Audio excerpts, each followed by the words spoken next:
Hello everyone, this is Shankhu Shubhra Rai Karmakar and welcome to my channel that is Reverberation Guidelines. So basically we are facing the toughest period of our life. এক তো করোনার ভয় ছিলই, তারপরে এই natural calamity Amphan এবং যার জন্য কারেন্ট কানেকশন, নেটওয়ার্ক কানেক্টিভিটি সব শুদ্ধই স্টপড। কিন্তু পড়াশোনাটা থেমে থাকলে চলবে না, পড়াশোনা আমাদের করতেই হবে। খুব খারাপ লাগছে বলতে, বাট স্টিল আমাদেরকে এগোতেই হবে।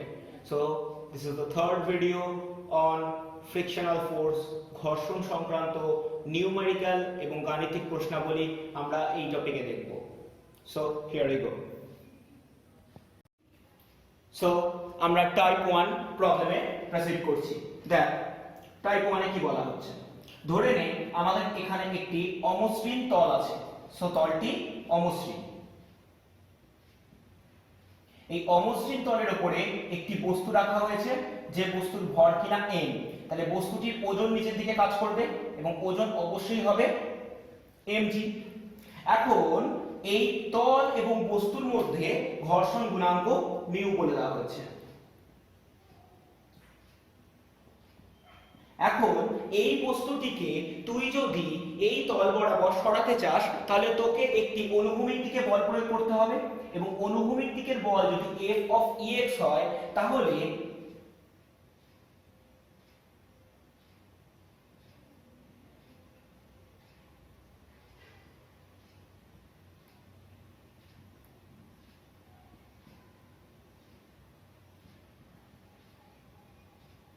এই অনুভূমিক বল f of ex কে অবশ্যই ঘর্ষণ বল ফ্রিকশনাল ফোর্সের সাথে সমান হতেই হবে।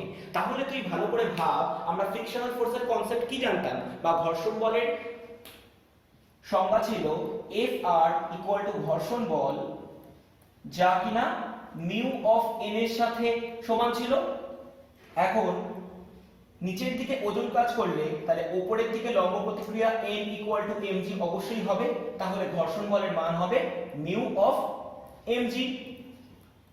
তাহলে আমাকে এই বাহ্যিক বল that is f of ex must be equal with mu of mg হতে হবে এই বস্তুটিকে নিজের তল থেকে সরানোর জন্য।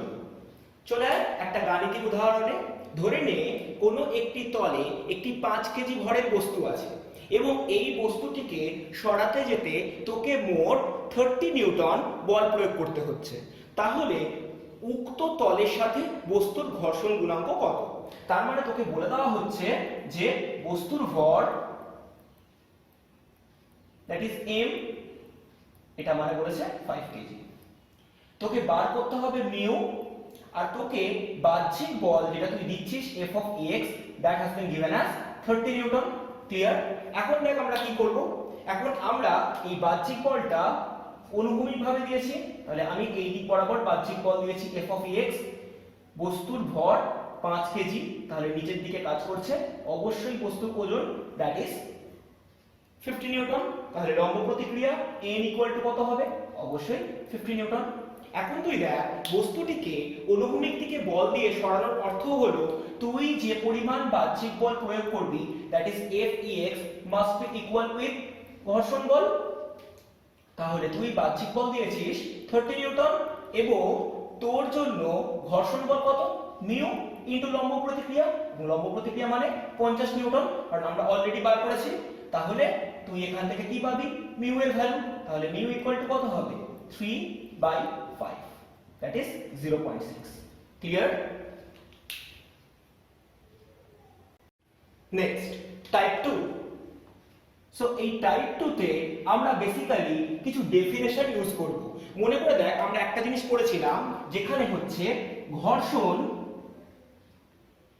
কোণ, যাকে আমরা বেসিক্যালি লিখেছিলাম ল্যামডা দিয়ে, এবং আমরা জানতাম tan lambda equal to mu that is ঘর্ষণ গুণাঙ্ক। ক্লিয়ার?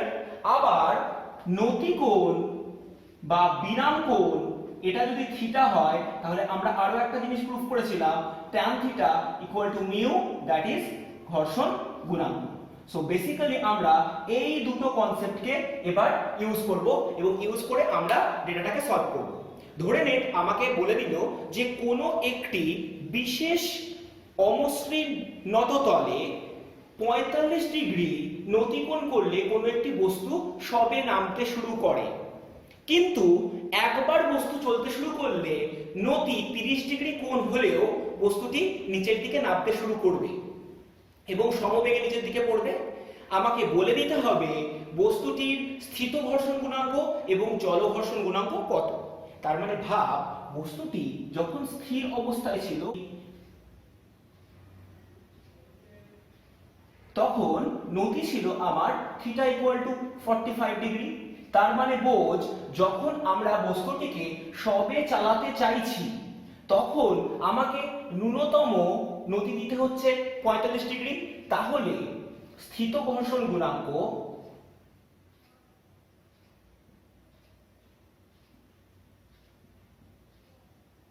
অর্থাৎ মিউ এস, এই কথার মানে কত হবে? tan theta S, that is tan 45 degree, that is 1। অর্থাৎ স্থিত ঘর্ষণ গুণাঙ্ক অবশ্যই 1 হতে হবে। কিন্তু বস্তুটি একবার চলতে শুরু করলে আমরা উক্ত তলের নতি কমিয়ে 30 ডিগ্রি করলেও সেটি চলবে। অর্থাৎ এই মুহূর্তে যে পরিমাণ নতি পাওয়া যাচ্ছে তা বেসিক্যালি চল ঘর্ষণ গুণাঙ্কের জন্য তৈরি হচ্ছে। তাহলে চল ঘর্ষণ গুণাঙ্কের জন্য যদি আমরা নতি বের করি, that is mu of K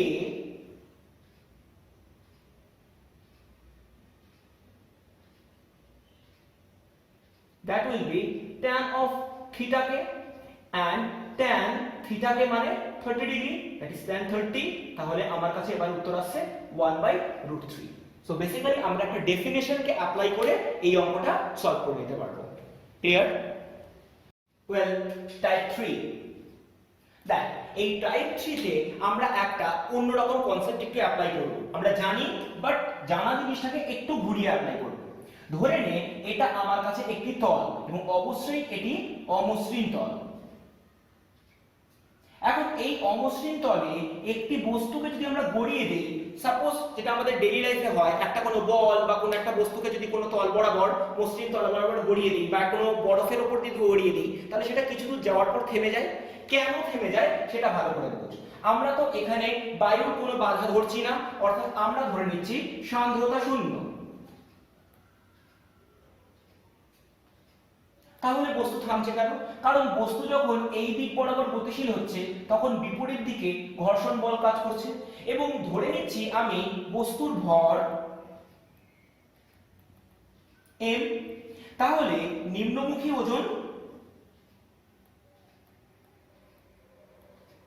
mg।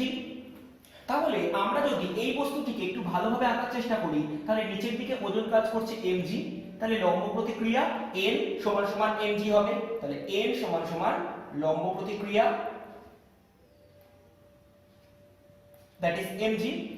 এখন ভালো করে ভাব, বস্তুটিকে যদি এই দিক বরাবর চলতে থাকে তাহলে বিপরীত দিকে একটি ঘর্ষণ বল থাকবে এবং ঘর্ষণ বলের মান কত হবে? না, ঘর্ষণ বলের মান অবশ্যই Fr equal to mu of n হবে। এখন ভালো করে দেখ, n ইকুয়াল টু কত? না, n ইকুয়াল টু অবশ্যই আমাদের জন্য mg। তাহলে ঘর্ষণ বলের মোট মান হবে মিউ অফ mg। এখন ভাব, যদি বস্তুটি বিপরীত দিকে এই পরিমাণ ঘর্ষণ বল কাজ করে তাহলে বস্তুটি অবশ্যই বাধাপ্রাপ্ত হবে এবং বাধাপ্রাপ্ত হলে বস্তুটি মন্দনে চলতে শুরু করবে। তাহলে মন্দন হবে ঘর্ষণ বল ডিভাইডেড বাই বস্তুর ভর, that is mu of mg divided by m, that is mu g। Clear? এবং এটি হবে উক্ত বস্তুর মন্দন। ক্লিয়ার? এখন ধরে নে বস্তুটিকে আমরা u বেগে ছুঁড়ে দিয়েছি, অর্থাৎ বস্তুর প্রাথমিক বেগ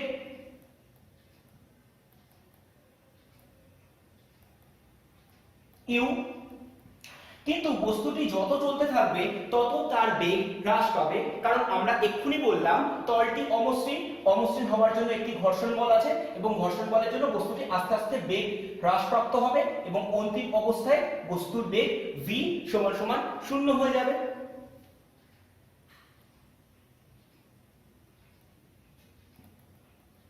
ক্লিয়ার?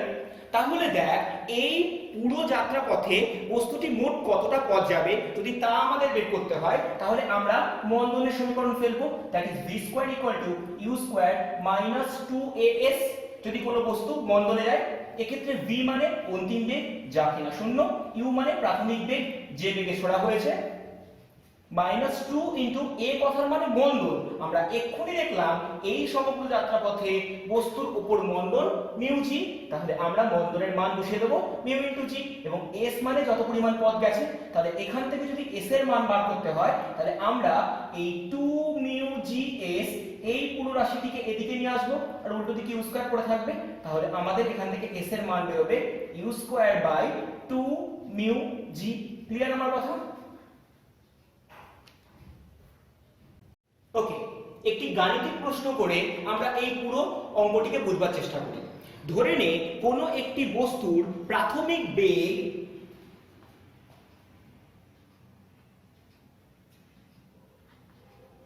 30 কিলোমিটার প্রতি ঘন্টা। বস্তুটি সমবেগে চলছিল, কিন্তু হঠাৎ করে অমসৃণ তলে আসায় বস্তুটি মোট s ইকুয়াল টু 500 মিটার পথ গিয়ে থেমে যায়। আমাকে বার করতে হবে বস্তুটির নিম্নতলের সাথে অমসৃণ তলের ঘর্ষণ গুণাঙ্ক কত। তাহলে আমাকে বার করতে হবে বস্তু ও অমসৃণ তলের মধ্যে ঘর্ষণ গুণাঙ্ক, দ্যাট ইজ বেসিক্যালি মিউ বার করতে হবে।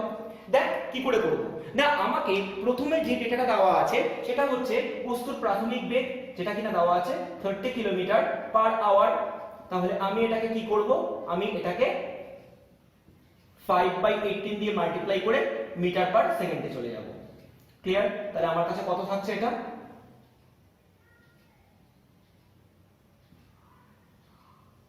25 divided by 3 metre per second. Clear? এবার দেখ আমার প্রাথমিক বেগ অলরেডি পেয়ে গেছি, এবং অন্তিম বেগ কত? অন্তিম বেগ অবশ্যই 0, that is v equal to 0। তাহলে আমাকে বার করতে হবে বস্তুর ঘর্ষণ গুণাঙ্ক, অর্থাৎ আমরা অ্যাপ্লাই করব v square equal to u square minus 2as v0। তাহলে আমরা এখান থেকে পাবো 2 into a into s, that is u square.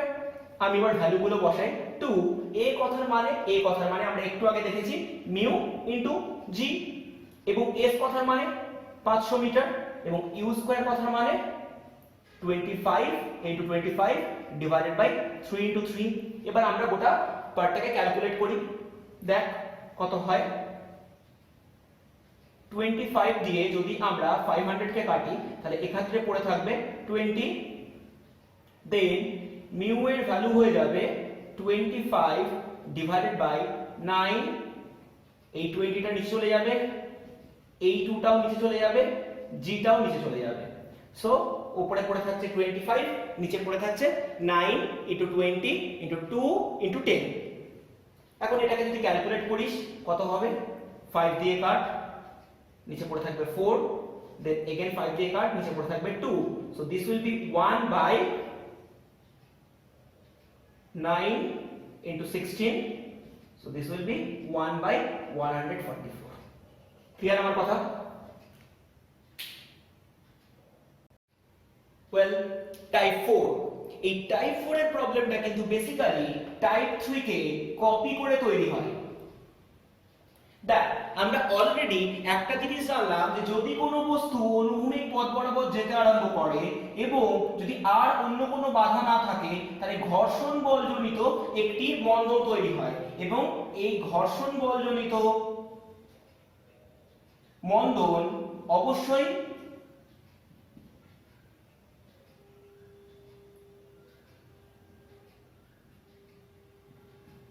মিউজি।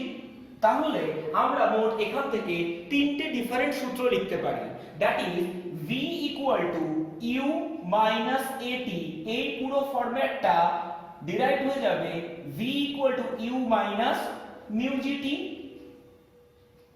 এক নম্বর। দু নম্বর ফরম্যাট কি তৈরি হবে? দু নম্বর ফরম্যাট তৈরি হবে v square equal to u square minus 2as। এই ফরম্যাটটা রিরাইট হবে v square equal to u square minus 2 mu G S এই ফরম্যাট দিয়ে, আর 3 নম্বর s equal to ut minus half এটি স্কোয়ার এই ফরম্যাটটা রিরাইট হবে s equal to ut minus half mu G T square এই format দিয়ে। Clear? So এই তিনটে format প্রচন্ড কেয়ারফুলি ফলো করতে হবে।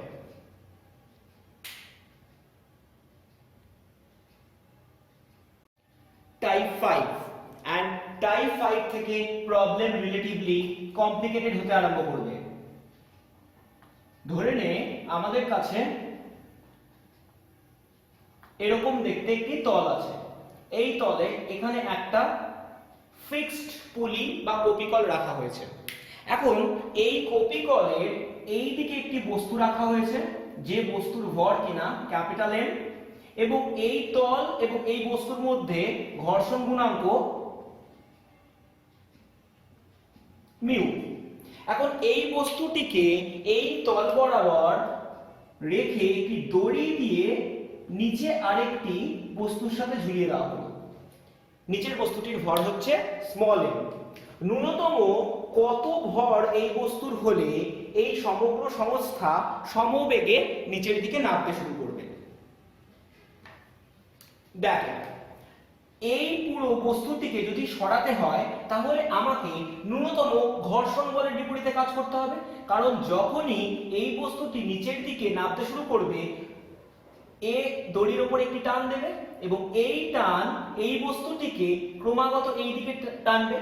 এখন এই দিকে টানলে বিপরীত দিকে একটি ঘর্ষণ বল তৈরি হবে। তাহলে ন্যূনতম যদি ঘর্ষণ বলকে উপেক্ষা করা যায় তবেই বস্তুটি নিচের দিকে পড়বে। অর্থাৎ ক্যাপিটাল এম ভরের বস্তুকে চলতে হলে ঘর্ষণ বল উপেক্ষা করতে হবে, অর্থাৎ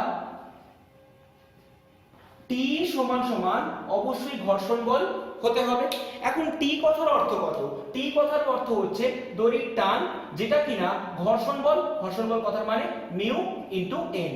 এখন এম ভরের বস্তুর নিচের দিকে যে ওজন কাজ করে সেটা অবশ্যই mg, তাহলে উপরের দিকে যে লম্ব প্রতিক্রিয়া কাজ করবে সেই n সমান সমান অবশ্যই mg হবে, অর্থাৎ T ইকুয়াল টু হবে মিউ ইনটু mg।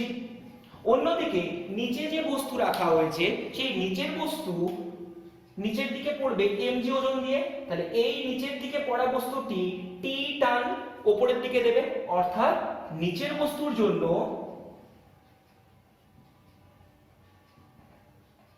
t সমান সমান হবে স্মল m ইনটু g। তাহলে যদি পুরো সংস্থাকে সমবেগে নিচের দিকে পড়তে হয় তাহলে অবশ্যই small mg equal to mu into capital mg।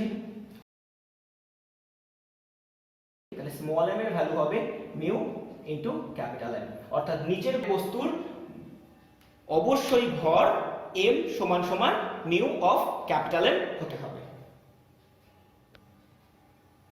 Well, type 6। Type 6 এর ক্ষেত্রে কি দেওয়া আছে? দেখ, আমাদের কাছে একটি অমসৃণ তল আছে। এই অমসৃণ তলের উপর একটি m ভরের বস্তু রাখা হয়েছে। এখন আমাকে বলতে হবে এই অমসৃণ তল এবং বস্তুর মধ্যে ঘর্ষণ গুণাঙ্ক মিউ হলে ন্যূনতম কত বল প্রয়োগ করলে আমরা এই বস্তুটিকে এখান থেকে সরাতে পারবো। এখন প্রশ্ন হচ্ছে আমাদের যে বল প্রয়োগ করতে হবে তা কিন্তু ন্যূনতম বল হতে হবে, অর্থাৎ আমরা অনুভূমিকভাবে বল প্রয়োগ করতে পারবো না। অর্থাৎ আমাদের এক্ষেত্রে আমরা যেভাবে হাঁটি সেই ধরনের একটা কনসেপ্ট কাজ করতে হবে, অর্থাৎ আমরা এক্ষেত্রে ভেক্টরের উপাংশ বিয়োজন কনসেপ্টটাকে অ্যাপ্লাই করব। ধরা যাক আমরা এই বস্তুটিকে সরাবার জন্য অনুভূমিকের সাথে থিটা কোণ করে বল প্রয়োগ করলাম, অর্থাৎ আমরা এই দিকে F বল প্রয়োগ করলাম, ফলে এই F বলের লম্ব উপাংশ বিয়োজন মোট দুটি ভাগে কাজ করবে।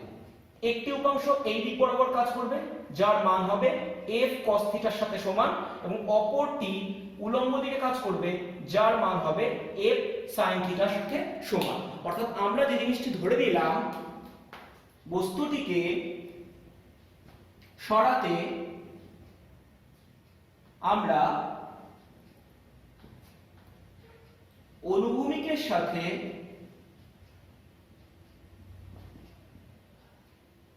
থিটা কোণে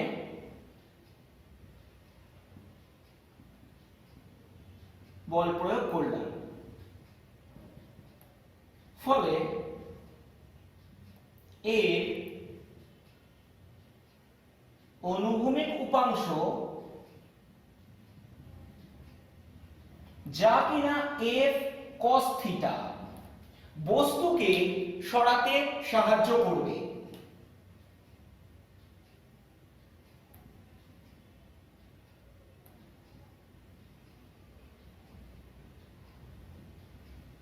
অন্যদিকে উল্লম্ব উপাংশ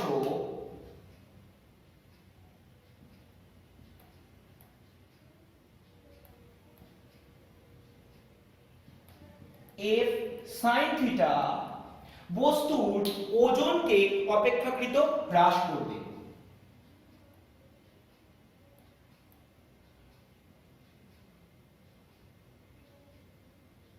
এখন বস্তুর ওজন হ্রাস করলে সুবিধা কি? দেখ, আমরা অলরেডি জেনে আছি যে যখনই কোনো বস্তুকে আমরা অনুভূমিক দিকে অমসৃণ তল বরাবর সরাবো তখনই একটি ঘর্ষণ বল কাজ করবে, এবং ঘর্ষণ বল কাজ করা মানেই হচ্ছে ঘর্ষণ বল সমান সমান মিউ ইনটু লম্ব প্রতিক্রিয়া। এখন ওজন কমিয়ে দেওয়া মানে অলরেডি লম্ব প্রতিক্রিয়াটাকে কমিয়ে দেওয়া, অর্থাৎ ঘর্ষণ বলের মান এক্ষেত্রে কমে যাবে। এবার দেখ, আমরা কনসেপ্ট অনুযায়ী কাজ করতে স্টার্ট করি। অর্থাৎ আমরা খুব স্পষ্ট বলতে পারবো এক্ষেত্রে বস্তুর ওজন mg, কিন্তু প্রযুক্ত বলের উল্লম্ব উপাংশ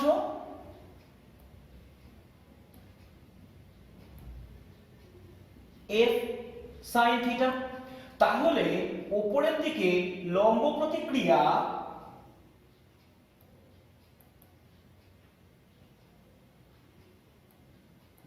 n আর উপরের দিকে ক্রিয়াশীল হচ্ছে f sin থিটা, এই দুটো মিলিয়ে ওজনকে প্রশমিত করছে। তাহলে লম্ব প্রতিক্রিয়া n এর মান হবে mg minus f sin theta. Clear আমার কথা? সুতরাং আমরা এখান থেকে একটা ডেটা পেলাম যা থেকে আমরা লম্ব প্রতিক্রিয়ার মান বের করতে পারলাম। ক্লিয়ার?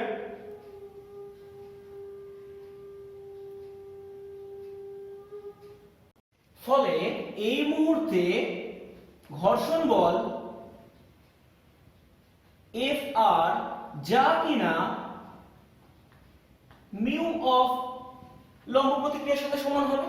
এখন মিউ কথার মানে কত? মিউ আর লম্ব প্রতিক্রিয়া n কথার মানে হচ্ছে mg minus f sin theta, যা কাজ করবে বস্তুটি যেদিকে যাবে তার ঠিক বিপরীত দিকে। অর্থাৎ যদি আমরা কোনোভাবে এই ঘর্ষণ বলকে প্রশমিত করতে পারি f cos থিটা দ্বারা, তাহলে বস্তুটি অবশ্যই চলতে শুরু করতে পারবে। অর্থাৎ আমাদের যে কন্ডিশনটা দরকার তা হলো Fr দ্যাট ইজ ঘর্ষণ বল সমান সমান যে বল প্রযুক্ত হয়েছে তার cos থিটা উপাংশ। তাহলে এবার যদি আমরা গোটা অঙ্কটাকে ক্যালকুলেট করি তাহলে দেখ Fr এর ভ্যালু কত বসাবো? Mu into mg minus f sin theta that is equal to f cos of theta. তাহলে আমরা এখান থেকে কত পাচ্ছি? Mu mg minus mu f sin theta that is equal to f cos of theta. তাহলে আমার এখানে থাকছে মিউ mg, এই পুরো টার্মটাকে যদি এদিক থেকে এদিকে নিয়ে যাস আর f কমন নিয়ে নিস তাহলে উইদিন ব্র্যাকেট পড়ে থাকছে mu sin theta plus cos theta. তাহলে তুই এখান থেকে f এর ভ্যালু পাবি mu mg divided by mu sin theta plus cos theta.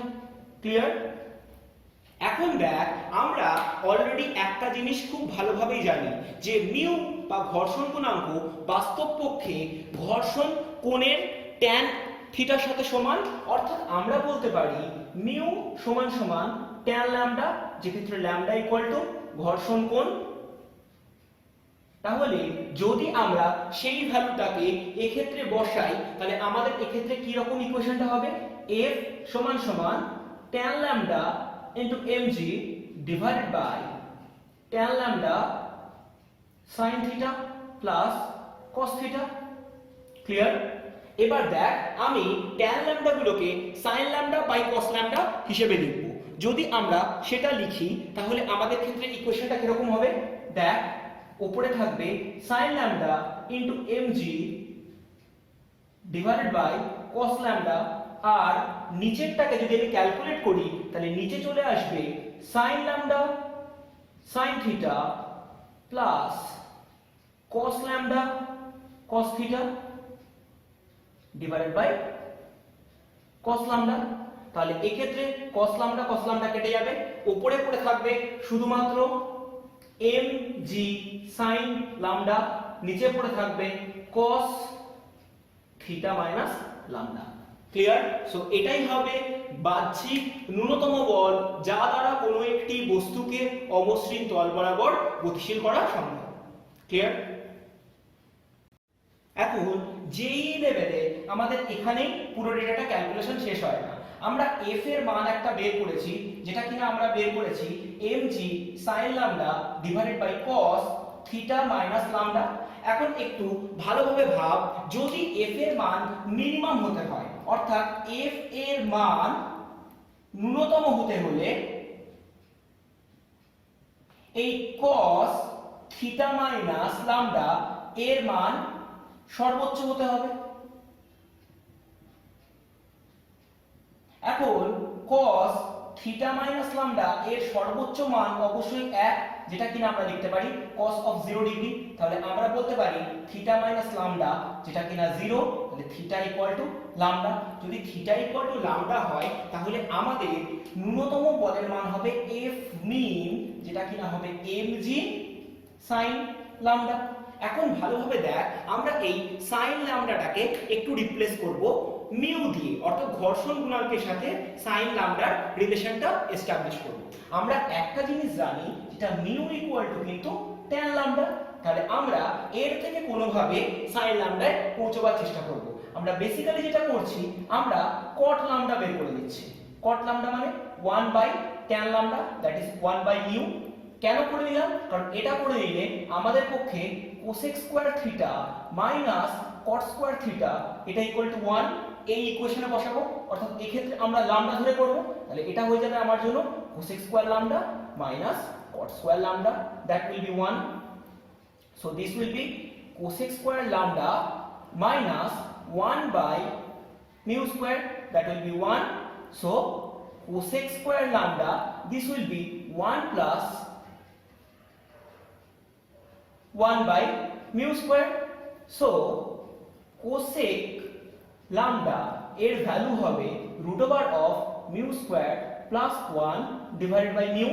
তাহলে আমরা এই পুরো ভ্যালুটাকে নিয়ে এই ইকুয়েশনে বসিয়ে দেব, কারণ আমরা জানি sin lambda কথার মানে হচ্ছে mu by root over of mu square plus 1, that is 1 by cosec lambda। তাহলে ন্যূনতম বলের মান হবে f mean, that is mg sin lambda, that is mg into mu divided by root over of mu square plus 1। Clear আমার কথা?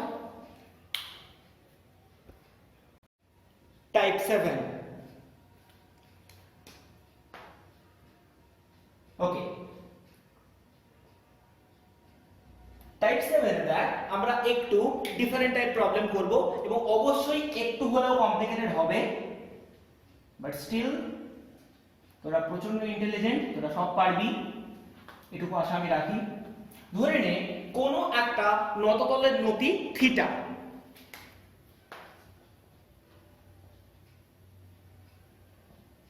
এবং এই নততল মসৃণ না, নততল অমসৃণ, এবং এই নততল যে অমসৃণ তার উপর যদি কোনো একটি m ভরের বস্তু রাখা হয়, তাহলে এই m ভরের বস্তু এবং নততলের এই তলের মধ্যে যে ঘর্ষণ গুণাঙ্ক কাজ করে তা হচ্ছে মিউ। অর্থাৎ বস্তু ও নততলের মধ্যে ঘর্ষণ গুণাঙ্ক মিউ। ক্লিয়ার? এটা দেওয়া হয়েছে। এখন তোকে বলতে হবে যে কোনো একটি বস্তু যদি এই সমগ্র নততলের দৈর্ঘ্য s হয় তাহলে এই পুরো পথ অতিক্রম করতে মোট কত সময় নেবে।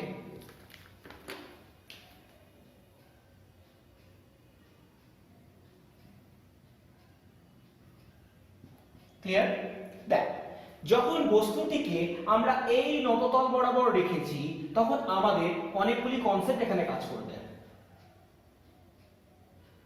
বস্তুটিকে যখন প্রথমে রাখা হয়েছে তাহলে বস্তুটির অবশ্যই প্রাথমিক বেগ u সমান সমান 0, তাহলে একটি ডেটা আমরা পেলাম, প্রাথমিক বেগ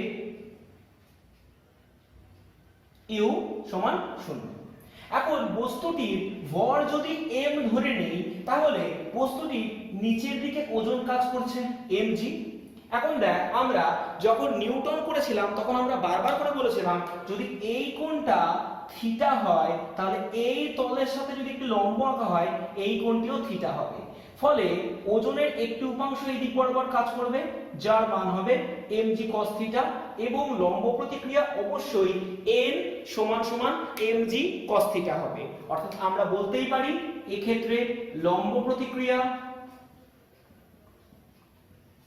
n সমান সমান mg cos theta. Clear? Number 1 এটা। এখন দেখ, এই অবস্থায় বস্তুটি নিচের দিকে পড়তে চাইবে। নিচের দিকে পড়তে চাইবে কেন? কারণ এই দিকে একটি ওজনের উপাংশ কাজ করবে যার মান হবে mg sin থিটা। বস্তু নিচে পড়তে চাইবে যে বল দ্বারা তা হবে mg sin থিটা। ক্লিয়ার? কিন্তু আদৌ কি এই বল দ্বারা বস্তু নিচের দিকে পড়তে পারবে? এবার আর বস্তু এই বল দ্বারা নিচের দিকে পড়তে পারবে না, কারণ বস্তু যখনই নততল বরাবর নিচের দিকে পড়তে চাইবে এই দিক বরাবর উল্টো দিকে একটি ঘর্ষণ বল কাজ করবে। তাহলে এক্ষেত্রে ঘর্ষণ বল ক্রিয়াশীল হবে বস্তুর গতিপথের বিপরীতে এবং ঘর্ষণ বল Fr এর মান হবে অবশ্যই মিউ ইনটু n। এক্ষেত্রে মিউ মানে ঘর্ষণ গুণাঙ্ক আর n কথার মানে আমাদের লম্ব প্রতিক্রিয়া যেটা কিনা mg cos থিটার সাথে সমান। তাহলে নিচের দিকের গতিপথের লব্ধি বল হবে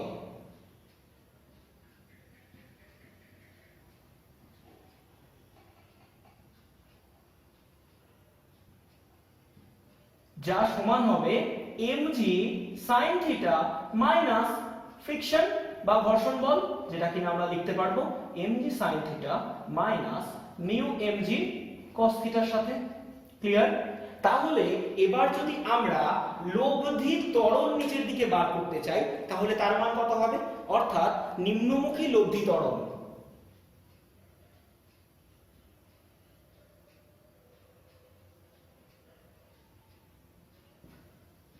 mg sin theta minus mu mg cos theta divided by m।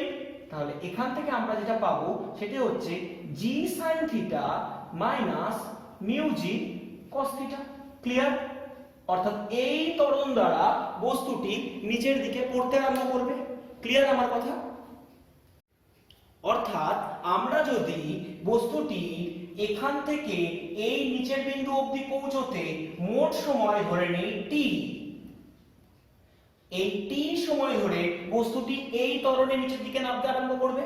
অর্থাৎ ধরি বস্তুর পতনকাল t, তাহলে s সমান সমান ut plus half at square, যে ক্ষেত্রে s মানে সমগ্র নততলের দৈর্ঘ্য, u অর্থাৎ বস্তুর প্রাথমিক বেগ যা কিনা অবশ্যই 0, হাফ মানে হাফ, a কথার মানে নিম্নমুখী ত্বরণ। এই পুরো রাশিটা থেকে একটা g কমন নিলে উইদিন ব্র্যাকেট পড়ে থাকবে sin theta minus mu cos theta আর t স্কয়ার মানে t স্কয়ার। অর্থাৎ এখান থেকে যদি t স্কয়ারের ভ্যালু পাস তাহলে এটা হবে 2s divided by G within bracket sin theta minus mu cos theta. তাহলে তোকে টি এর মান বের করতে গেলে এটাকে স্কয়ার রুট করতে হবে। So this will be 2s by G sin theta minus mu cos theta পুরোটা রুট। So this will be the answer. অর্থাৎ এই টাইম পর কোনো একটি বস্তু এই অমসৃণ নততল বরাবর উপর থেকে নিচে নামবে এবং সারপ্রাইজিংলি দেখ এই গোটা ইকুয়েশনে কোথাও ভরের উল্লেখ নেই। অর্থাৎ একটি হালকা বস্তু যে সময় উপর থেকে নিচে নামবে, একটি ভারী বস্তুও এই সেম কন্ডিশনে সেই একই সময় নিচে নামবে। Well, type 8।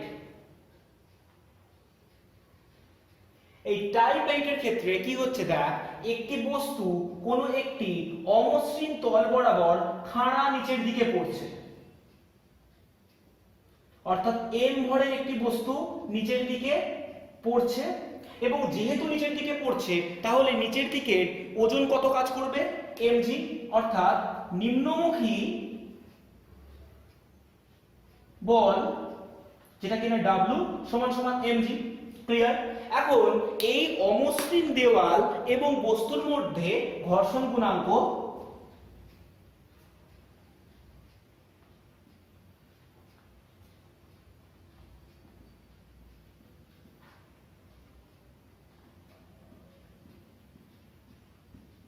ধরে নে মিউ। ক্লিয়ার? এবার এই বস্তুটিকে এই দেওয়ালে স্থির রাখতে আমাদের অনুভূমিক দিকে একটি বল প্রয়োগ করতে হয়। ধরে নে এই বলের মান F। তাহলে আমি বাহ্যিক বল F প্রয়োগ করছি। এখন বোঝ, আমরা যদি এই দেওয়ালটাকে ধরি, এখন এই দেওয়ালের উপর আমি এই দিকে একটি বল প্রয়োগ করেছি, অর্থাৎ আমরা এই দিকে বল প্রয়োগ করতে যে লম্ব প্রতিক্রিয়া হবে সেই লম্ব প্রতিক্রিয়া কিন্তু দেওয়াল আমাকে ফেরত দেবে। অর্থাৎ লম্ব প্রতিক্রিয়া এক্ষেত্রে n সমান সমান F সমান সমান বাহ্যিক বল। ক্লিয়ার? অর্থাৎ বস্তু নিচের দিকে পড়ছে, উপর দিকে যে ঘর্ষণ বল কাজ করছে তার মান হবে Fr। অর্থাৎ বস্তুকে সাম্যাবস্থায় থাকতে গেলে এই ঘর্ষণ বলের মান অবশ্যই নিচের দিকে পড়ে যাওয়া বল অর্থাৎ mg এর সাথে সমান হতে হবে। এখন ঘর্ষণ বলের মান কত? ঘর্ষণ বলের মান অবশ্যই mu into n, that must be equal with mg। এখন মিউ কথার মানে কত? অবশ্যই ঘর্ষণ গুণাঙ্ক, that is mu, and n কথার মানে লম্ব প্রতিক্রিয়া। আর আমাদের এই ইকুয়েশনে n কথার মানে বাহ্যিক বলের সাথে সমান, কারণ আমরা যেদিকে বল প্রয়োগ করব তার ঠিক উল্টো দিকেই দেওয়াল আমাকে যেটা দেবে সেটাই হবে আমার জন্য লম্ব প্রতিক্রিয়া। সো এই ক্ষেত্রে আমাদের লম্ব প্রতিক্রিয়া অবশ্যই F যা কিনা n এর সাথে সমান হয়েছে। অর্থাৎ এই ক্ষেত্রে আমার মিউ ইনটু F সমান সমান হয়ে যাবে mg। অর্থাৎ F সমান সমান হবে mg by mu.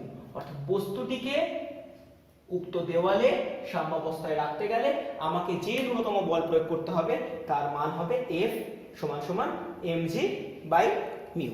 Clear? So এই অবধি থাক, কারণ আমি এর বাকি টাইপগুলো এখানে আলোচনা করতে পারছি না। End of the part 1 frictional force বা ঘর্ষণ ওরিয়েন্টেড নিউমারিক্যাল প্রবলেমের এটা পার্ট 1 এখানেই শেষ হলো। আমি নেক্সট পার্টে এই ওরিয়েন্টেড আরো কিছু প্রবলেমের নিউমারিক্যাল আপলোড করে দেবো।